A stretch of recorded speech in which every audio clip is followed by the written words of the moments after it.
Hello, and welcome to Wellness Wednesday with 3W. Wellness Wednesday is sponsored by 3W Medical for Women, a nonprofit medical clinic offering free of charge or low-cost reproductive health services to women in the Seattle area, regardless of income or insurance status.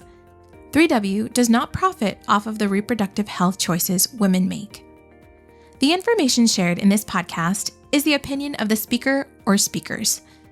Medical information is not intended as individual medical consultation, but for general education only.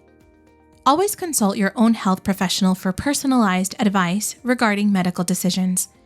And if you're in the Seattle area, consider making an appointment to consult with us. I'm Alejandra, Content Marketing Specialist at 3W Medical for Women and the host of today's podcast.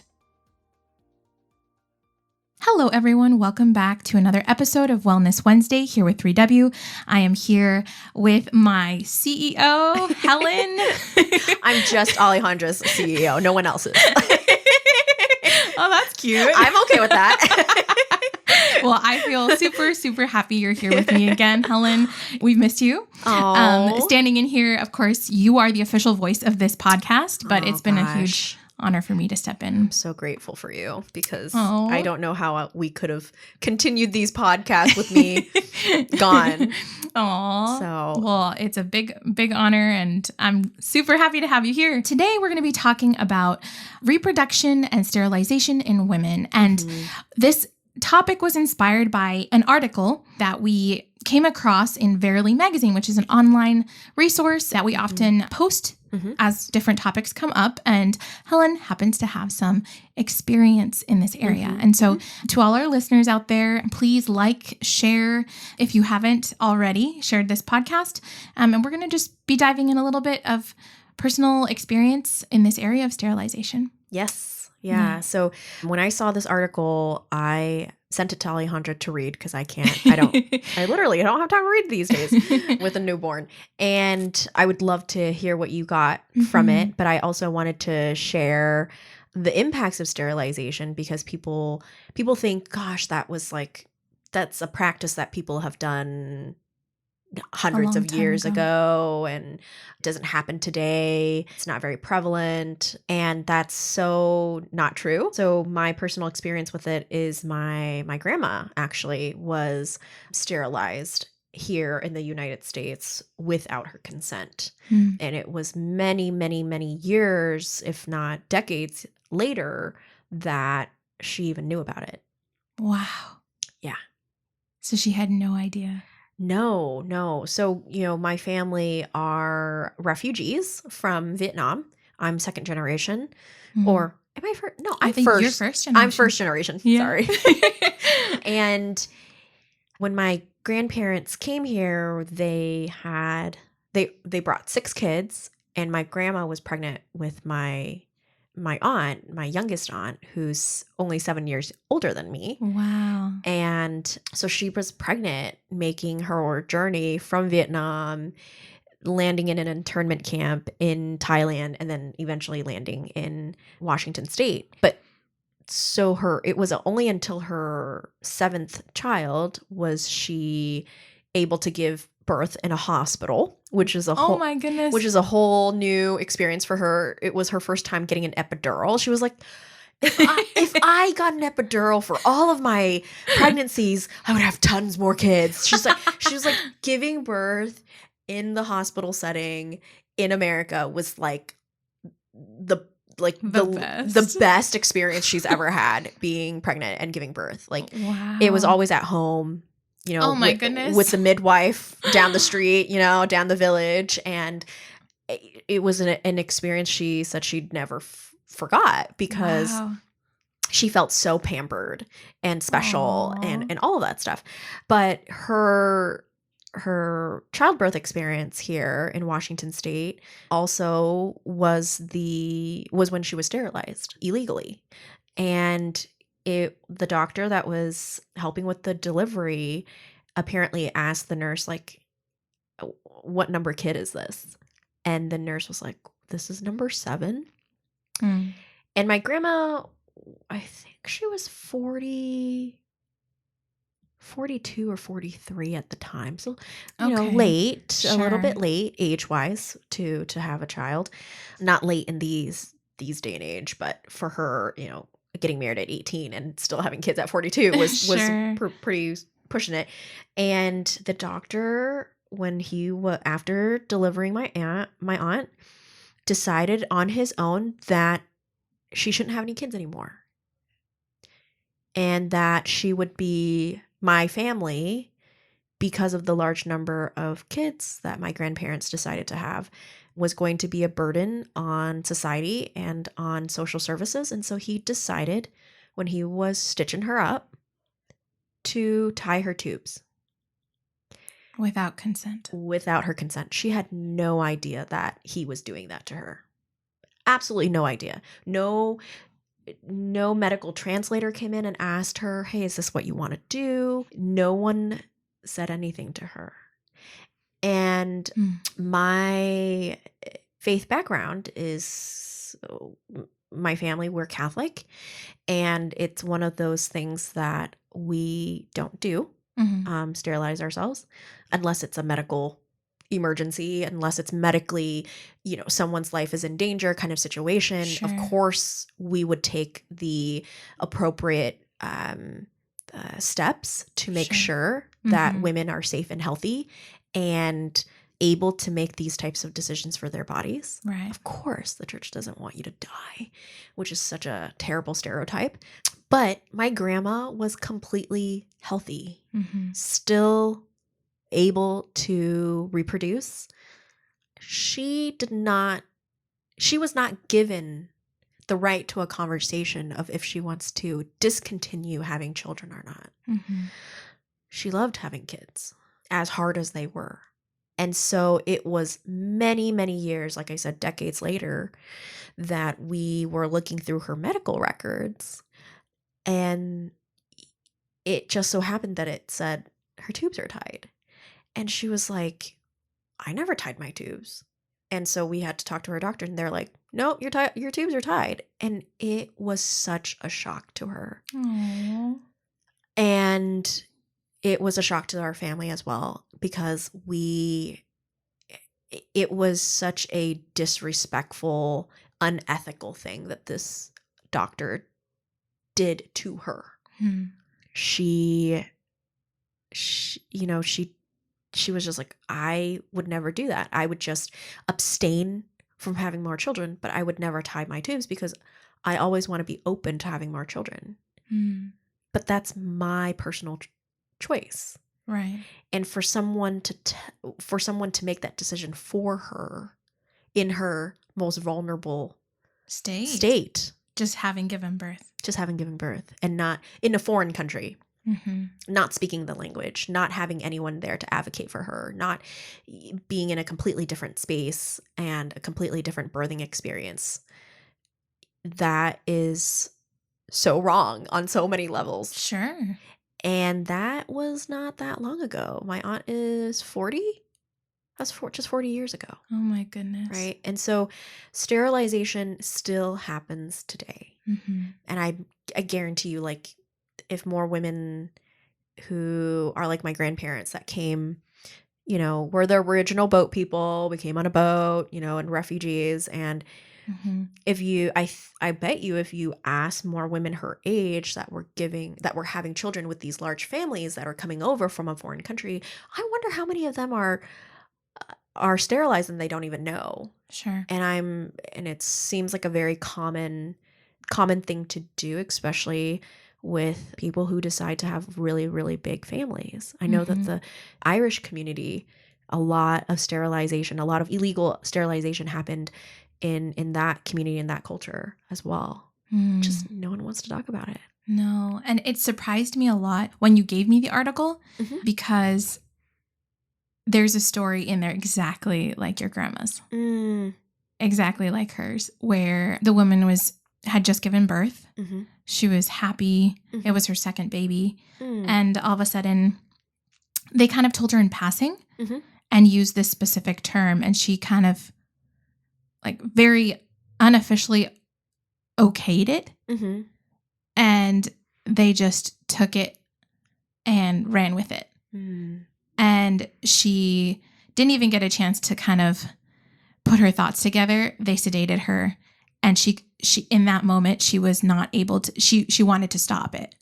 But she was so weak being sedated that they took her to the operating room right away. And she just remembers kind of wanting to say something and change her mind and say something to a doctor or a nurse, but she couldn't. Because physically she was just kind of just out of it. And so, which shocked me because I don't know if that's like how your grandma experienced that process, but like you're basically kind of, your hands are tied. Yeah. You know, you're wanting to say something, but you can't. And it just made me feel so sad because what does that say about women taking the opportunity to be their own advocate? Yeah. Choices. Right? Why couldn't you do it afterwards? You know, or like wait a little bit. Yeah. Or like I guess there's this mentality like, oh, you're already opened up and so let's just take care of it. Right. You know, but it's not a decision to take lightly. No. You just gave birth. You're in so much pain. You have this kid wailing in the, you know, of course, in that state of mind, you might not be thinking straight or thinking of all the different pros and cons to do something that's irreversible. Yeah. Women that have a lot of children, I have a lot of friends that have a lot of kids, and I always like, gosh, you guys have a lot of kids. Like, that's awesome. But like, aren't you exhausted? And like, why did you decide to have more children? Like the amount of kids.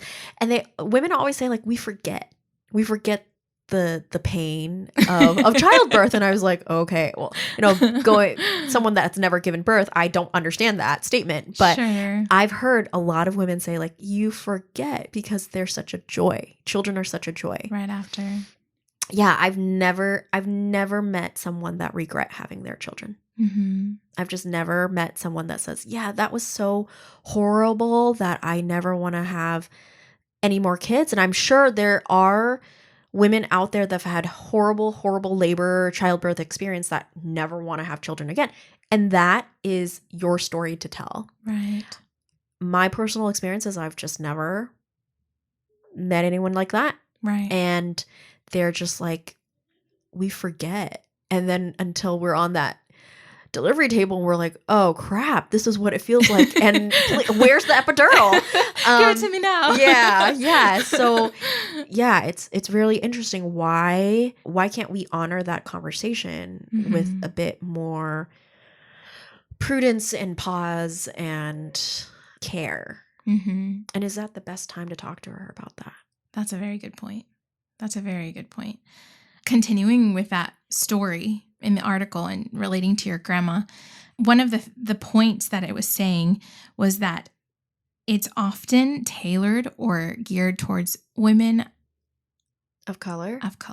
Yeah. That's not surprising. Either they're poor, they're non-white, they're female, or all three.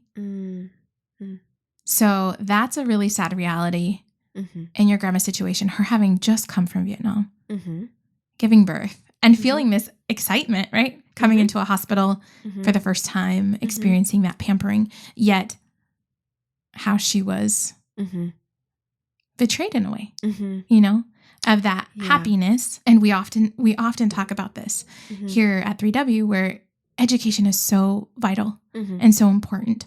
And the more we know about our bodies, how they function, how to take care of them, the more we're able to be our own advocates, right? Yeah. And you know, I think there's a lot of focus on people of color in medicine, specifically Black women, and maternal risks, you know, being really, really high. And there's this whole, you know, I remember the tennis player, Venus Williams, like almost dying after childbirth because she was dismissed from her health concerns after giving birth because of her color. And I think, yes, that plays a factor in it. I cannot say from personal experience, because I've never experienced that, if that's all there is. Sure. I think women's health in general is still very dated and out of touch with what women really want and what women really need. I think the whole idea of a cookie cutter approach to women's healthcare is not okay. I think every woman has a unique, of course there's like patterns, that you can apply to medicine, but I think I know here at 3W, every patient that walks through the door and we are able to serve, we see them as a unique individual with unique health issues that we're going to approach depending on how that patient responds or what that patient's story is or whatever it is. So I think the 3W medical staff are able to really honor each patient as this individual who has unique needs in that moment in time. Exactly. And I think the rest of the medical world needs to kind of catch up to practicing medicine that way and not just making a blanket stereotype about like, oh, people of color are going to have these types of experiences. White women are going to have these types of experiences. This group of people only need this type of services or that type of services. Again, there are certain patterns. Sure. But I don't think that is the leading factor in how we care for people. It's true. Yeah. I think, well, just like you're saying, everybody's story is unique. And your grandma, who would have known that would have happened?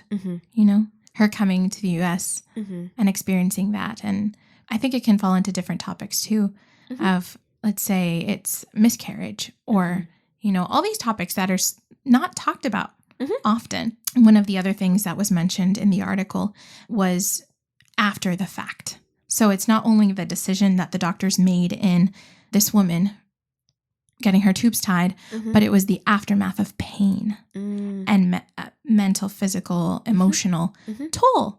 And I don't know if that's the case for all women that go through that. But in her case, she was mentioning how she was experiencing this sense of loss, realizing she has no opportunity. And there's some that you can go back, like get a surgery. Yeah. But hers were completely unreversible. And so there's that sense of, okay, I have no choice to go back, even if I want to.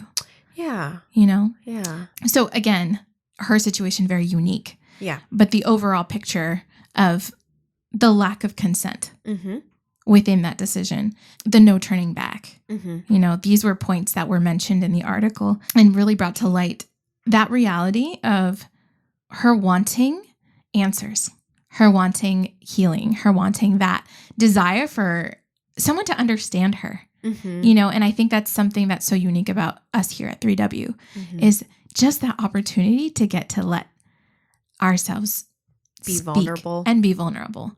Yeah. Yeah. Which is, it's so special. Yeah. Yeah. I think in, past podcasts that I've recorded with you, I talked about my own experience being a very vulnerable patient on an exam table, half naked, dealing with infertility. And like I said, I'm a pretty strong, opinionated, stubborn person in general.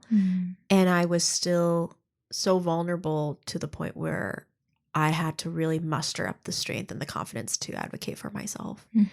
And I just think of friends who have different temperaments than me and wanting to be like a fly in the wall and telling them, don't let her tell you that. Just because she's wearing a lab coat, don't let her push you into doing this or that. You need to say, like, women need to say, no,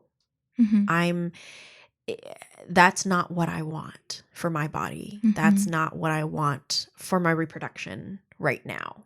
It's not a completely shut, blocked door, but right now I don't have all the information to make that decision. Right. And I need a second opinion, or I need to go to a place like 3W, talk to a medical provider for an hour for free to get all my facts. Right. before I proceed with this procedure.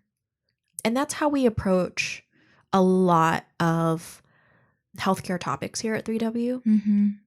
You know, there are certain services we don't provide here because we need to keep things free, because we need to, you know, so many reasons, and we can get into that at some point. But Sure.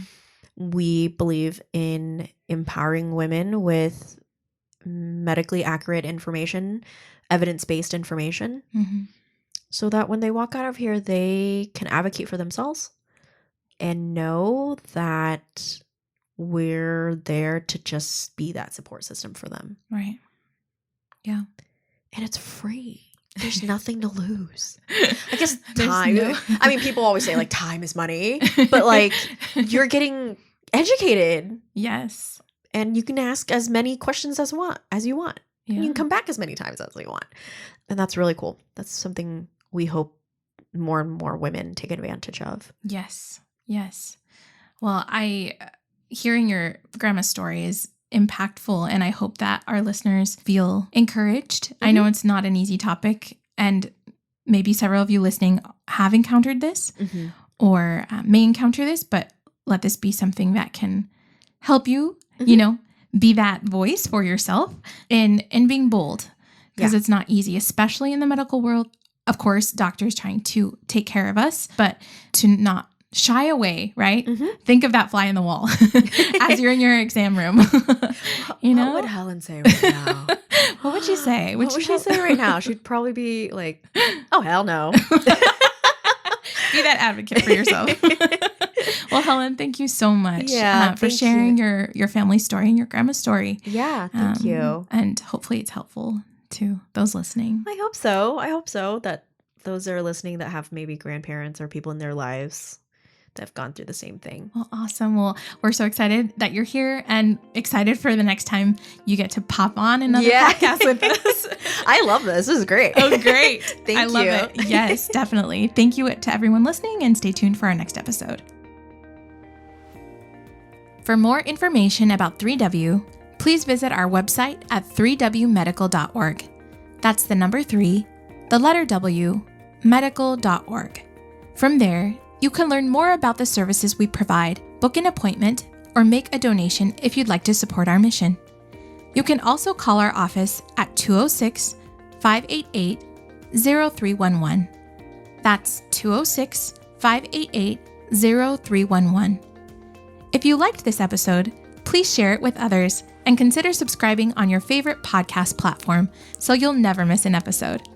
Thank you so much for listening, and until next time, stay healthy and be well.